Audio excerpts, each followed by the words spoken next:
Most of the crew and the fellow cast members during that time found it really difficult, knowing you were going, building up to you going, whereas you were quite strong about it.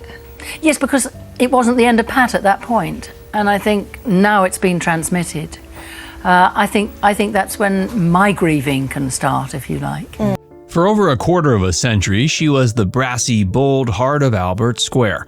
With her dangly earrings, vibrant lipstick, and a voice that could cut through the din of the Queen Vic, Pat Butcher was more than a character, she was a British institution. When the news broke that Pam St. Clement was hanging up her earrings for good, fans were devastated. The departure of such a titan of soap opera was always going to be seismic, but the story behind her exit is a drama-filled narrative of broken promises, professional integrity, and personal revelation. Why did Pat really leave Eastenders, and why was her iconic exit shrouded in a betrayal that the actress would only later reveal? The end of an era. On July 7, 2011, the official announcement sent ripples through the British television landscape. Pam St. Clement was quitting Eastenders. After 25 and a half wonderful years, the actress declared she felt it was time to move on. In a statement, she explained she was looking forward to the other work and life opportunities that she'd finally have time to pursue. The departure, she admitted, would be akin to a bereavement, a poignant acknowledgement of the deep connection she had forged with both the character and the cast, her on-screen family. Immediately, speculation began about how such a legendary character would bow out. Then executive producer Brian Kirkwood assured the public that her departure would feature a fitting storyline, a promise that carried an ominous weight. To facilitate this grand exit, the show even orchestrated the return of Pat's beloved son, David Wicks, hinting at a storyline rich with emotional depth and historical resonance. Co-stars and fans alike began to process the impending loss. Barbara Windsor, who played Pat's on-screen rival and off-screen friend Peggy Mitchell, predicted that Pat would be sorely missed by fans, perhaps even more so than Peggy had been. She noted that Pat's character had a unique ability to weave into the fabric of any family in the square, making her loss particularly profound. Windsor also voiced a sentiment that later proved incredibly prescient. She expressed her devastation and acknowledged that while Pam definitely wanted to leave, she wasn't sure if the actress wanted her character to be killed off, calling it the chance you have to take. She recalled her own surprise at Peggy's non-fatal exit, having been positive she would go up in a blaze of glory with the Vic. For Pat, Windsor was surprised by the finality, as it meant she could never go back. Martin Kemp, another former co-star, voiced his support for St. Clement's decision, stating he believed she was making the right move to spread her wings a bit. Yet he also touched upon a core tenet of the soap opera world, remarking that no one is bigger than the show itself. The stage was set for a monumental goodbye, but behind the scenes a different drama was unfolding, one that would redefine the narrative of Pat's departure. A promise broken. What did you make of the call when it came in about Peggy Mitchell's last scenes? I did know that Dominic Treadwell-Collins, the exec, at the time, was terribly keen to get Pat back, but there was no way. I mean, I died on screen. I mean, I hadn't jumped into the canal or whatever, you know. And I thought this was going to be a bit difficult. I could have been a long-lost twin from Australia. While the public understood that Pam St. Clement had chosen to leave, the crucial detail of how she would leave was a matter of intense personal and professional negotiation. The actress was unequivocal in her wishes. As she revealed years later in her candid autobiography, The End of the Earring, she did not want Pat to die. Her intention was to leave the door open, to create the possibility, however slim, that the iconic character might one day return to Walford. She was adamant that there should be a chance for her to come back.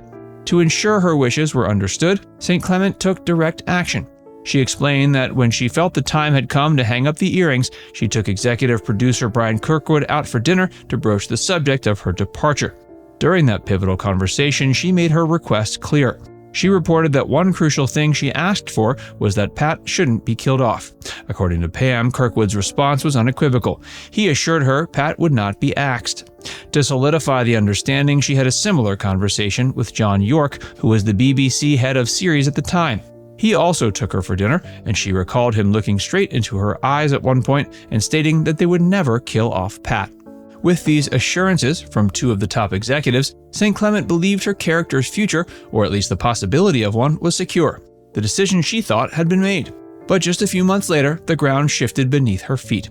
she was informed that the plans had changed. Pat Butcher was indeed going to die. The actress described her reaction as one of complete shock. She felt that someone had moved the goalposts. For the sake of what she termed a hard-hitting exit, Pat would be brown bread. The promises made over dinner had evaporated, leaving her feeling empty and profoundly let down. She confessed she didn't know if she could have flatly refused to die or if she could have made any difference at that point. The decision had been made, and the fate of the character she had inhabited for nearly 26 years was sealed, contrary to her expressed wishes and the assurances she had received. A professional's performance and feelings of betrayal, Pam St. Clement was a consummate professional. Faced with a storyline she never wanted, she channeled her energy into delivering a final performance that would do justice to the character's formidable legacy. The final episodes became an ensemble effort, with the cast and crew rallying to create a poignant and memorable farewell. St. Clement noted how everybody was pulling in, delivering wonderful performances that made the entire experience fantastic. She sought to find the light and shade in the heavy scenes, particularly ensuring she differentiated her emotional goodbyes with Janine and her son David within the confines of the illness. Coulson described St. Clement as a real loss to the production, a presence whose absence created a genuine void. St. Clement herself had to maintain a level of professional detachment during filming. She recalled cast members asking how she felt about leaving, to which she would reply she couldn't go there or think about it because the work wasn't finished. It was only later, when watching the Farewell Pat tribute program, that the emotion truly hit her, as that was a personal reflection on her own journey. The public's response was over. Beyond the square. Leaving Eastenders allowed Pam St. Clement the freedom to re-engage with her own life. As she revealed in her autobiography, it had been as eventful and tumultuous as any Walford storyline. Stepping away from the character was also an opportunity to share her own story, a life she had deliberately kept private. With Pat. Born in Middlesex, her mother died of tuberculosis when she was just 18 months old. Her father, Reginald, a product of a broken family himself, struggled to cope and farmed her out for foster care. She described her father as someone carrying his own baggage and couldn't relate to anyone. She also spoke with unprecedented openness in her book about her personal life and sexuality. She identified as bisexual, a realization she described as a bombshell. She was married to a man, Andrew Gordon, in the 60s, but the marriage ended in divorce.